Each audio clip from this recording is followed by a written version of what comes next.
नमस्कार, मैं डॉक्टर सुदेश कांतेजा आप सभी का आपके अपने डीएस एकेडमी पे स्वागत और अभिनंदन करती हूँ।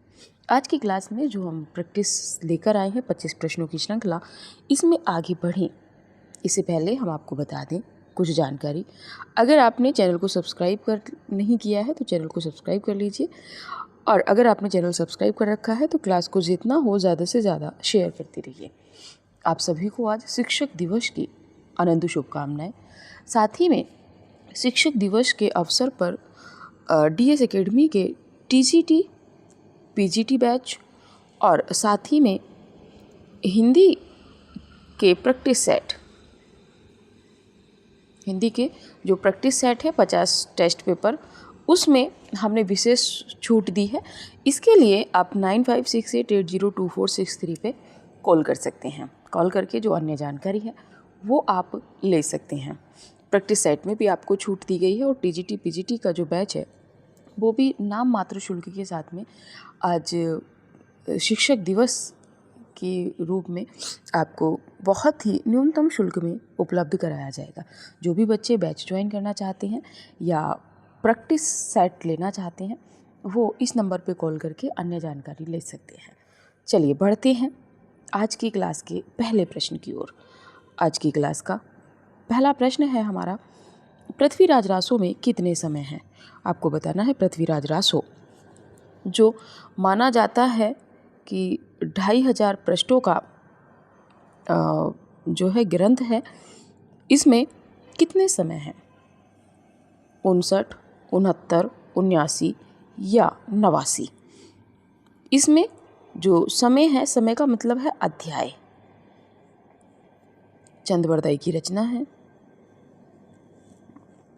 इसमें जो आपका सही विकल्प है 69 है, 69 इसमें जो है आपके समय है।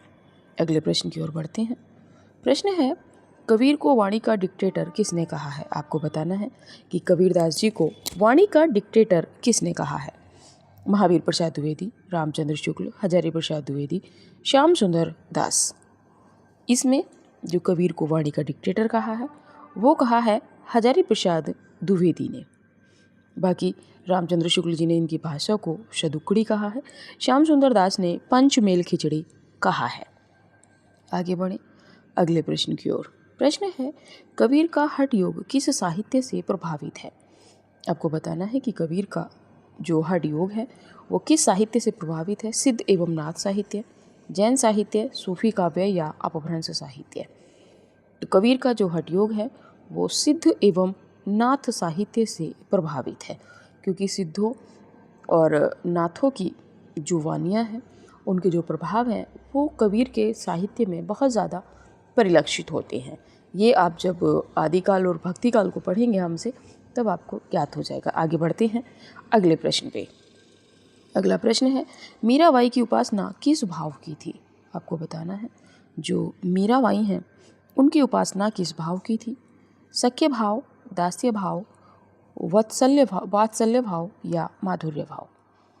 तो मीराबाई ने जो कृष्ण की उपासना की थी सगुण रूप की, उन्होंने किस रूप में उनको माना है?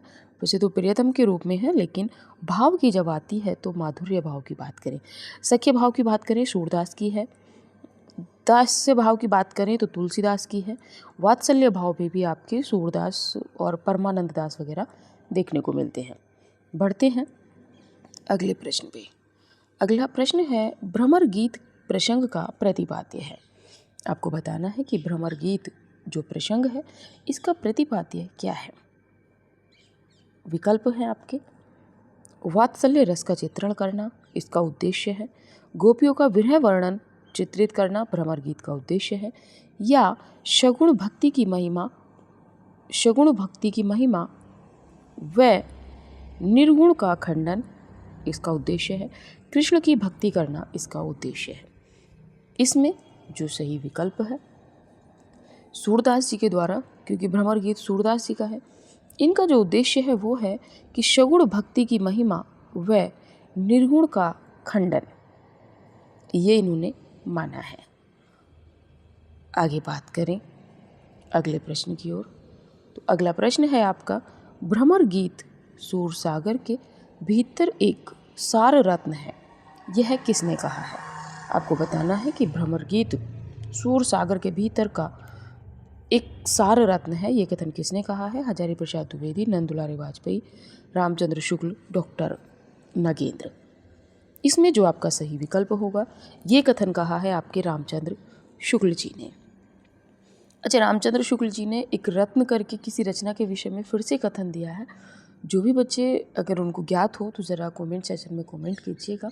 बहुत ही अच्छा प्रश्न है, हम अगली किसी क्लास में वो प्रश्न बताएंगे। अगले प्रश्न की ओर बढ़ते हैं। अगला प्रश्न है, निम्नलिखित में से कौन सी रचना तुलसीदास की नहीं है? आपको बताना है कि तुलसीदास की कौन सी रचना नहीं है। सीधे सीधे बात करें, बरवे रामायण, वैराग्य संदीपनी, दोहावली, चित्रावली, इसमें से कौन सी रचना तुलसीदास की नहीं है? चित्रावली तुलसीदास की नहीं है, उस्मान कवि की रचना है, 1613 ईस्वी की है। बाकी जो सभी रचनाएं हैं वो आपकी तुलसीदास की हैं। आगे बढ़ते हैं अगले प्रश्न पे। प्रश्न है, निम्नलिखित में से कौन रीति सिद्ध काव्यधारा का कवि है? आपको बताना है कि इनमें रीति सिद्ध काव्यधारा का कवि कौन है? केशवदास, चिंतामणि, बिहारी, घनानंद। बात करें यहाँ पे तो केशवदास चिंतामणि रीतिबद्ध के हैं, रीति में बंध के उन्होंने काव्य रचना की है। घनानंद की बात करें तो रीति मुक्त हैं, और बिहारी जो है आपके रीति सिद्ध हैं। बढ़ते हैं अगले प्रश्न पे। प्रश्न है, निम्नलिखित में से कौन सी रचना घनानंद की नहीं है? आपको बताना है कि इन रचनाओं में कौन सी रचना घनानंद की नहीं है। इश्कलता, सुजानहित, वियोगवेली, रसविलास। तो आपको बताना है कि कौन सी रचना घनानंद की नहीं है। इसमें जो रसविलास है वो घनानंद की ना होके देव कवि की है। रीतिबद्ध कवि जो देव हैं उनकी रचना है रसविलास। घनानंद या आनंद घन की बहुत सारी रचनाएं हैं, आप देखेंगे। विरह लीला है, ब्रज स्वरूप है, सुजानहित है, यमुना यश है, प्रेम पत्रिका, वियोग वेली, प्रीति पावस, इस तरह से रचनाएं हैं। बढ़ते हैं अगले प्रश्न की ओर। अगला प्रश्न है, कामायनी में श्रद्धा सर्ग क्रम के अनुसार किस क्रम पर है? आपको बताना है कि कामायनी में जो श्रद्धा सर्ग है वो किस नंबर पे है क्रम में। प्रथम पे, दूसरे सर्ग का नाम है, तीसरे सर्ग का नाम है, या चतुर्थ सर्ग का नाम है? तो आपने देखा होगा, चिंता, आशा, श्रद्धा, काम, वासना, लज्जा, कर्म, ईर्ष्या, ईड़ा, स्वप्न, संघर्ष, इस तरह से 15 सर्ग हैं पूरे। तो इसमें जो आपका श्रद्धा है वो तृतीय सर्ग पे है, यानी कि तीसरे सर्ग का नाम है। आगे बढ़ते हैं अगले प्रश्न पे। अगला प्रश्न है, हजारी प्रसाद द्विवेदी द्वारा विरचित उपन्यासों में कौन सा उपन्यास नहीं है? आपको बताना है कि इन उपन्यासों में कौन सा उपन्यास हजारी प्रसाद द्विवेदी द्वारा रचित नहीं है। चारूचंद्र लेख, बाणभट्ट की आत्मकथा, अनामदास का पोथा, कुटच। अगर देखो बच्चे बात करें तो सभी रचनाएं किनकी हैं? एचपीडी की हैं आपकी, लेकिन जो कुटच है ये इनका निबंध संग्रह है। ठीक है, इसीलिए ये उपन्यास की श्रेणी में नहीं आएगा। आगे बढ़ते हैं। इस तरह के प्रश्नों में आपको फंसा देगा एक्सपर्ट। अगले प्रश्न की ओर। प्रश्न है, बाणभट्ट की आत्मकथा सबसे पहले किस पत्रिका में प्रकाशित हुआ था? जो बाणभट्ट की आत्मकथा उपन्यास है उसका जो कुछ अंश प्रकाशित हुआ था, ये अभी हम क्लास जब ले रहे थे अपनी, तब हमने बच्चों को बताया भी था कि किस तरह से उपन्यासों में क्या क्या जो विशेषताएं हैं जिनसे आप आसानी से प्रश्न सॉल्व कर सकते हो। तो जो भी बच्चे बैच के विषय में जानकारी लेना चाहते हैं, बैच ज्वाइन करना चाहते हैं, बहुत नाममात्र शुल्क के साथ में, तो वो ले सकते हैं। बाणभट्ट की आत्मकथा सबसे पहले किस पत्रिका में प्रकाशित हुआ था? विशाल भारत, हंस, रूपाव, हिंदी नवजीवन। तो बाणभट्ट की आत्मकथा जो है आपके विशाल भारत में प्रकाशित हुआ था। आगे बढ़ें अगले प्रश्न की ओर। अगला प्रश्न है, निम्नलिखित में से किस कहानी का पात्र सुमेलित नहीं है? आपको बताना है कि किस कहानी का पात्र सुमेलित नहीं है। उसने कहा था लहना सिंह है, कफन की पात्र बुधिया है, रोज कहानी की पात्र मालती है, परिंदे कहानी का पात्र जो है माहेश्वर है। तो ये जो है आपका सही नहीं है। जो परिंदे कहानी है निर्मल वर्मा की, इसमें आप देखेंगे अनेक पात्र हैं, ठीक है। डॉक्टर जो गिरीश नेगी हैं, है ना, और बाकी के इर्द गिर्द जो है कहानी घूमती रहती है। बढ़ते हैं अगले प्रश्न की ओर। अगला प्रश्न है, परिंदे कहानी से नई कहानी की शुरुआत मानने वाले समीक्षक हैं। आपको बताना है कि परिंदे कहानी से नई कहानी की शुरुआत किसने मानी है। राजेंद्र यादव, रामचंद्र शुक्ल, नामवर सिंह, निर्मल वर्मा। देखिए, जो नई कहानी में जो त्रयी है वो कमलेश्वर है, मोहन राकेश है, राजेंद्र यादव है। लेकिन यहाँ पे परिंदे कहानी से नई कहानी की शुरुआत किसने मानी है, तो वो है आपके नामवर सिंह। आगे बढ़ें अगले प्रश्न की ओर। अगला प्रश्न है, किस विकल्प में द्वंद्व समास नहीं है।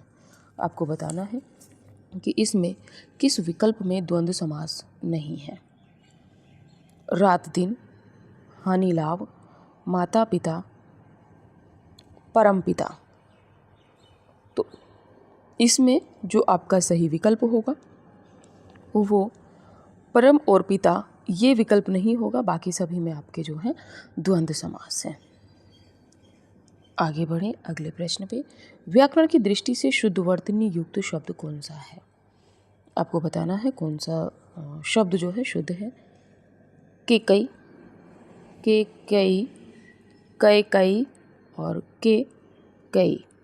इसमें जो आपका शुद्ध होगा वो डी विकल्प होगा, कै कई। इसी के साथ में अगले प्रश्न पे बढ़ते हैं। प्रश्न है, विनय पत्रिका के रचनाकार हैं। आपको बताना है विनय पत्रिका किसने रची है। रामानंद जी, तुलसीदास जी, नाभादास जी या अग्रदास। तो विनय पत्रिका की अगर बात करें तो ये किसकी रचना है, तुलसीदास की है।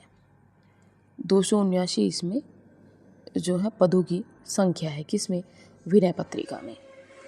आगे बढ़ते हैं अगले प्रश्न की ओर। अगला प्रश्न है, हिंदी के प्रारंभिक काल को आदिकाल नाम किसने दिया है। आपको बताना है कि हिंदी के प्रारंभिक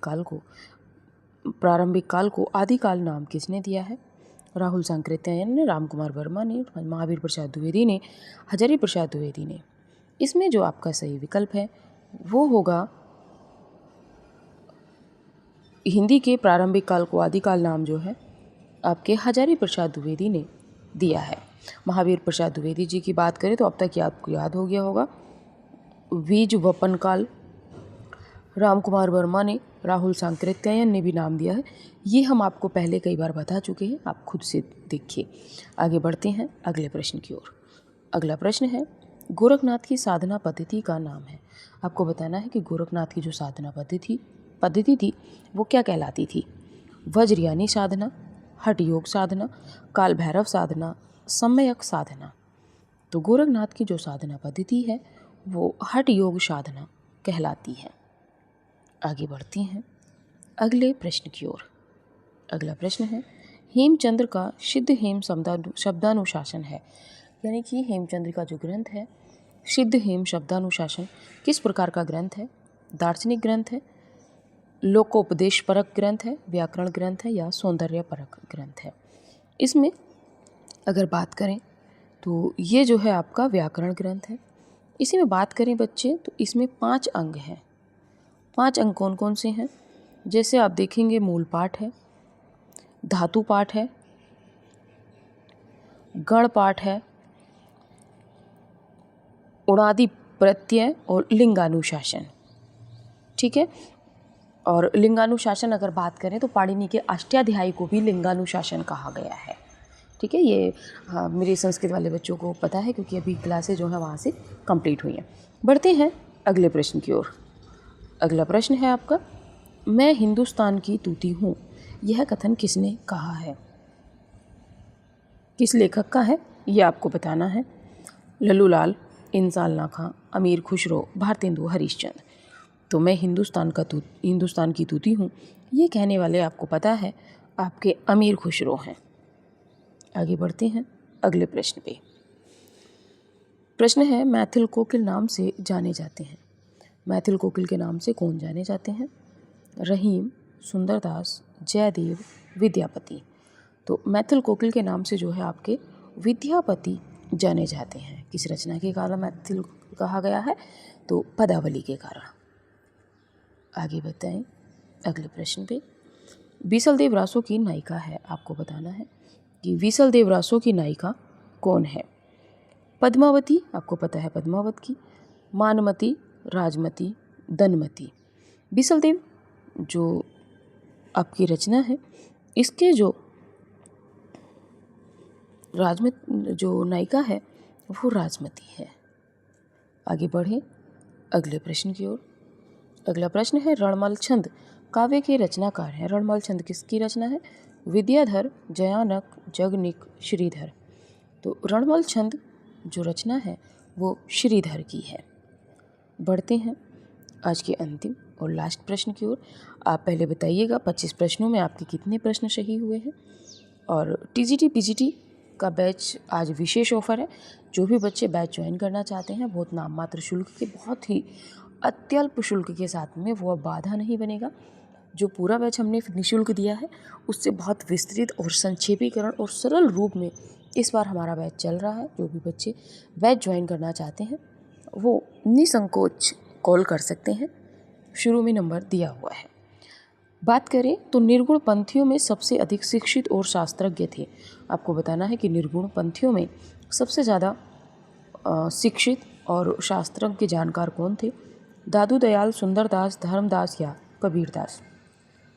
इसमें जो आपका सही प्रश्न होगा, उत्तर होगा, वो होगा आपका सुंदरदास।